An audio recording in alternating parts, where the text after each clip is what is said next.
Hi everyone, Richard Fredrickson with you in beautiful downtown Joliet at JULIET'S Italian restaurant, and I had to tell you, it's such a delight to be here.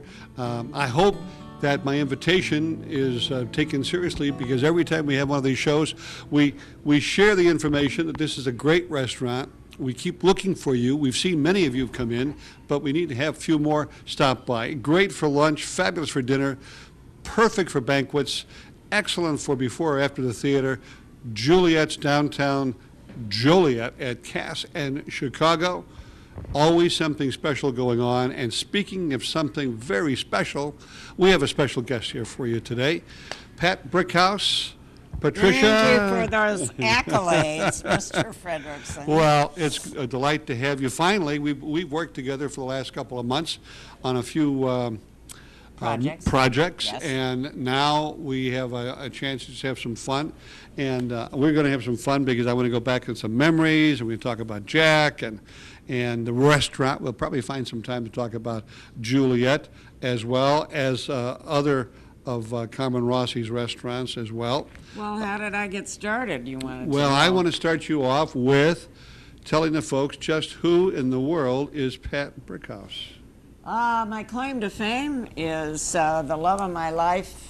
Jack Brickhouse and I got together and were married in 1980, and I had him for 18 incredible years.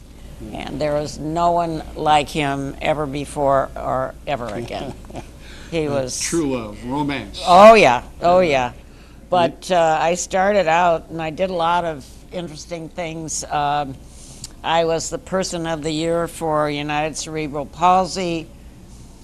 One of the great accomplishments I did was Jack died of a brain tumor, and we put up a statue of Jack on Michigan Avenue, and I was able to come up with additional monies to start a scholarship in Massachusetts General for a year with Dr. William Curry.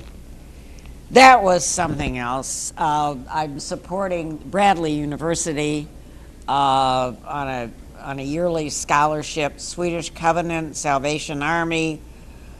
Oh my gosh. Well, Bradley's where Jack went to. He went there, didn't he? Didn't he go to Bradley? Very interesting question. I'll give you an interesting answer. Okay. Jack was a freshman dropout. He was self-educated. There was no money. His father died when he was 3, and the scholarship that was promised never came through. Oh. And interestingly enough, he was appointed to the Board of Trustees. And they wanted to give him an honorary doctorate. He had to resign from the Board of Trustees in order to accept it. One of his proudest moments was being, he has that connection with Peoria to oh, yes. all his life. Oh, yes, yeah. Very, very definitely. Yeah. But meeting Jack, he taught us how to love and care for the game of baseball, and he has been called the inspirational ambassador of baseball. I believe that.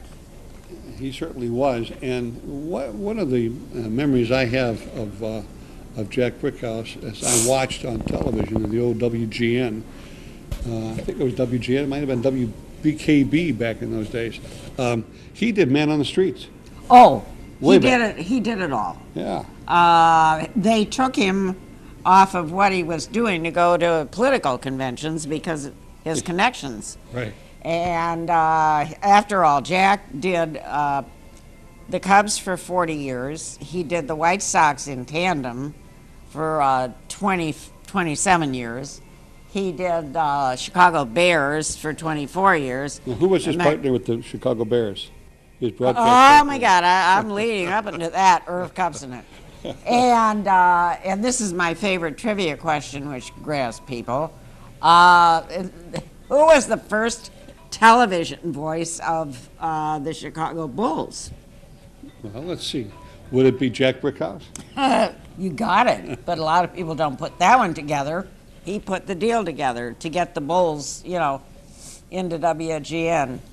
But one of my great accomplishments was getting Michigan Avenue, and total surprise to Jack, named the Jack Brickhouse Way. And one of the reasons he was so beloved, and still is by everyone, was his enduring humility. Because he said to me very, very seriously one night, he said, well, after I'm gone, do you think they'll take those signs down? So when I dedicated that wonderful statue of Jack, it's right there on the Jack Brickhouse Way, next to Tribune Tower, where he started. I said, no, sweetheart, not only will they not take the signs down, and now you have a statue which I recently presented to the city of Chicago. It's part of their international art collection forevermore. Yeah, it's a great statue. It's a great honor to Jack.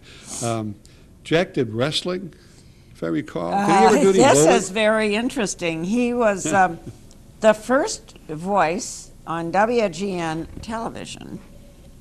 In February of '48, he did a Golden Gloves match. There you go. And that was big in Chicago. He was also first voice on CLTV. And a lot of people forget that. He did. There's nothing that he didn't do. And one of the reasons that they pulled him off to do Man on the Street and all that, he was a great interviewer because he listened. Yeah. He didn't interrupt. He had a guest. He listened to what the guest said. Yeah. And He had fun doing that, though. oh, he said, you know, a lot of times he didn't sign a contract until half the year was over, and he said, you know what? I hope I never have to go to work for a living, because he just loved and adored everything he was doing. But one of my favorite lines is, as long as one lives in the hearts and the minds of those he left behind, then he is not really dead, though his voice is still, his memory lingers on. And that leads me up into a memory of a very close friend. I think it's very apropos. We're talking about Ernie Banks. Sure. And this, July 25th of this past year, this was a little bobblehead. It was Jack Brickhouse Day at Wrigley Field. They had the largest attendance. There were 51,000 people there. This was a little bobblehead, and if you can find the little chip, it's the only one that had a chip in, and that is Jack's call of Ernie's 500th. He was so excited. He said, "This is it, folks. Back, back, back. Everyone on your feet." Woo! He did it. That's it! Hey! He did it! Ernie Banks got number 500! Yeah, that's a delight. We've got a nice close-up of that. And I'm going to show, we've got a couple books here that Jack wrote, but if you take and they'll do a close-up on this, but on that front page, there's Ernie. Oh, there's Ernie. Ernie Banks. Front and center. They were very, very close. Golfing buddies. You know, I didn't know Ernie Banks played golf until this week. I was reading the Tribune and learning that. And we have a fella down here in downtown Joliet, Garland, with G's Sweet Shop, has a connection with Ernie Banks. And you'll be seeing this program after the memorial and after the wake and the funeral of Ernie Banks. But it's they'll be talking about Ernie Banks for a long, long time because of what he did, what he accomplished, and what he continued to accomplish throughout his whole life. Well, he, like Jack, they gave of themselves Yeah. to their adoring public. Yeah, he did. And both humble people, and that's what the public latched onto. So we have two books. We have a second book here also.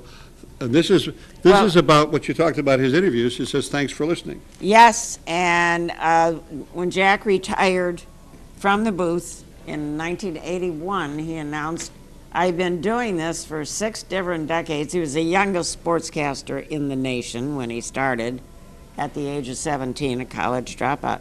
And you know how he got started? Another interesting story. No? He lost a contest. He lost the contest. There was a contest by WMBD. It's still a CBS affiliate down in Peoria. Yep. And the title of this was, So You Want to Be a Broadcaster? There were 6 entries. He said, I think I came in next to last, next to some old guy. He didn't know anything about broadcasting.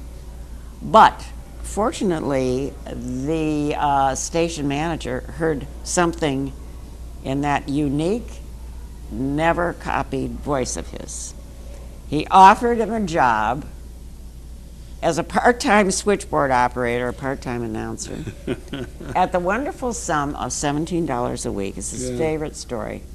And he took that $17 into singles and put him on the bed for his mom. And that's why he entered the contest, because the first prize was a $50 watch, and that was his stimulus. But that's how Jack got started, by losing He was that at WMD? WMBD. Yeah, back in Peoria. Oh, yeah. Yeah. Oh, yeah. And Did he have brothers and sisters? Was he an only child? Jack was an only. Ah. Jack was an only. Yep, so am I. But that doesn't make us all bad. Now, I want to take time out here for just a minute here, because I don't want to miss this. And that is, we're going to continue talking about Jack, and Yes. we've got restaurants to talk about, but we'll get back to you. Your profession in your company, when you met Jack and whatever, you were... How did I you were- meet him? Yeah, how did you meet him? And you were employed at the time. You were... Very yeah. interesting question. Yeah. There was a gentleman by the name of Mr. Irv Kupsonen, Yes. who was like a brother to Jack. Of course, the two of them broadcast together for all those years for the Chicago Bears. And Cup and I became very good friends. I had my own communications marketing company, which I still have, which I purposely remained very small, because I figure there's nothing like you hire the company, you get me. There you go. And I never farmed it out. I have one personal assistant, and that's it. So Cup and I would get together about once a month. In those days, they didn't have what's called a cell phone, but they had a case where they had VIP, you know, the old plug-in phones that we barely Sure. remember. Yeah.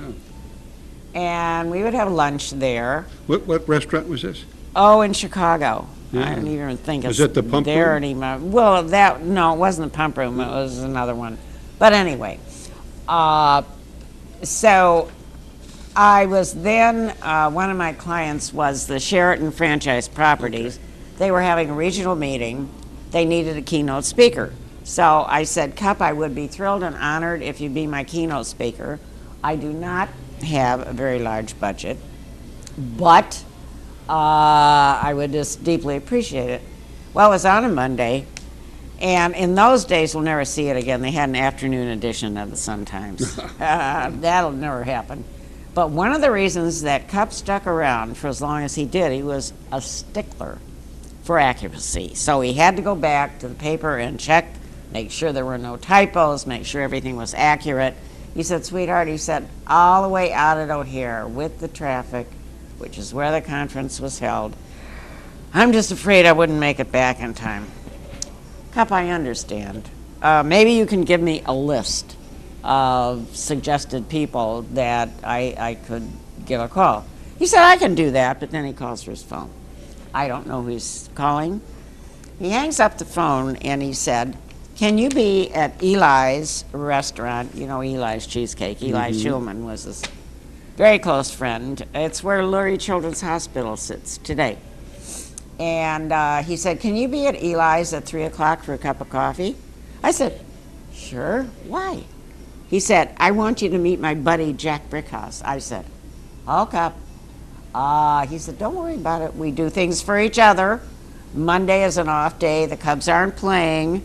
So over I trot, and I'll never forget this is in one of his books. In I walk, and Jack is sitting way over in the corner. And I extend my hand, and I say, how do you do, Mr. Brickhouse? I am Pat Edelson, and I can't afford you. I sat down. I thought, oh, my God. What did I say? Well, he laughed. He thought that was the funniest line he'd ever heard.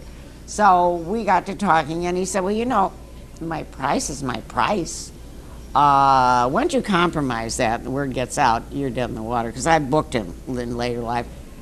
Heaven knows we did 2 or 3 charities a week, but for a profit, you have to stick to your guns, or the word will get out. You're working for someone for a lot less. So I said, I understand, Mr. Brickhouse says not. He said, but. Turned to me and he said, would you just buy me lunch? Well, the upshot of it was a 4-hour lunch. And Jack later said it was like 2 boxcars coming together, quote, unquote. That is how I really met the love of my life, Jack Brickhouse. So now I found out how you met Jack. Yeah. And also that your communications company is still in existence. Oh, yeah. As long as I am, it'll be there. And that is how we're going to make the transition into JULIET'S. Oh, yes. And Carmen Rossi. Yep, Carmen Rossi. And how I got to Carmen's another interesting. Yeah, now Carmen Rossi is the owner of JULIET'S. Yes. And about 5 other restaurants. I'm going to give you the names. Okay. But how did I get to Carmen Yeah. is an interesting story. One of my oldest clients, if you're familiar with the Chicagoland area, in fact, it has been named this year as the centennial. It's been named the magic capital in the entire country of continuous magic for 100 years. Matt Julian started Tableside Magic, and in 1999, it became what is now currently O'Donovan's, and the owner is Kevin Killerman. Kevin Killerman is one of the 3 partners in the Hubbard Inn, which is Carmen Rossi's first restaurant in downtown Chicago on Hubbard Street. And he fell in love. It's an Ernest Hemingway type of atmosphere. And that is the first love. They got him into the restaurant business. Right now, he has a place that's a smokehouse with a pitmaster called Barn and Company. And also in the Loyola, that's in the DePaul area. Loyola area is Bar 63. But the exciting thing is down on Wells, just south of North Avenue, is a farm to table, soon to open, we hope, by the spring, a place called Pomp and Circumstance. He's getting that. Now, is that the location of that Doug's hot dog? No, close to no, it? Is it? no, that's nowhere No? near it. Okay. Mm-mm. I thought he was talking about No. going and getting that one. So, not that I'm aware of. Maybe, I don't know, maybe you know more than I do. In the meantime, when he told me he was coming to Joliet, I said, why? Well, he was born and raised in Will County. His dad was mayor of Frankfort, and he's now a circuit court judge. Carmen wanted to give back to the community, and this wonderful place called JULIET'S became available, and he couldn't pass up the opportunity. And I said, why JULIET'S? And we learned a lot. I'm educating the people. Original name of Joliet, which people don't realize. Right there, and very interesting, in 1981, they made Jack Brickhouse an honorary citizen of Joliet. He did a little speech down here, and they presented him. That was back in days of Mayor John Borg. Oh, okay. Yep. Don't remember too much, but we we're coming up with a lot of exciting things. We've got, Here at Juliet's. oh, Juliet's has daily specials. If you're a burger, beer, and bourbon person, BBB. yeah, the 3 Bs, you get. What day is that? On Tuesday. On Tuesdays. $10.99, and any Tuesday where there's a game, the Bulls or the Blackhawks, there's a bottomless buffet. Just eat until you drop, and that's $19.99.